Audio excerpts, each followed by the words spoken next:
আসসালামু আলাইকুম। রিসেন্ট যারা ইন্টারমিডিয়েট পাস করেছেন তারা অবশ্যই অ্যাডমিশন টেস্টের প্রিপারেশন নিচ্ছেন।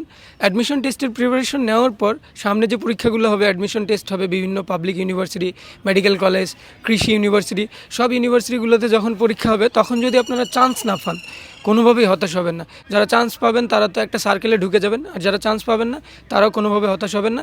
তারা নেক্সট টাইম ট্রাই করবেন, বা প্রাইভেটে ভর্তি হবেন, বা ন্যাশনাল কোনো একটা কলেজে ভর্তি হলেও কোনো সমস্যা নেই। আর আপনারা যদি মনে করেন যে চান্স না পাওয়ার পর জীবন শেষ করে দিবেন বা আপনারা হতাশ হয়ে যাবেন, সেটা কিন্তু আপনাদের জন্য ভুল ডিসিশন হবে।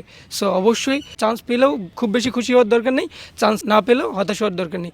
সো সবসময় নিজের দিকে ফোকাস করেন, নিজে কোনো কিছু শেখার চেষ্টা করেন।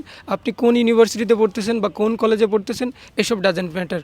সো সবসময় নিজের দিকে ফোকাস করেন, নতুন কিছু শেখার চেষ্টা করেন। সামনে যা কিছু দেখবেন, নতুন যা আসছে পজিটিভ, সব শেখার চেষ্টা করবেন, সব কিছু জানার চেষ্টা করবেন।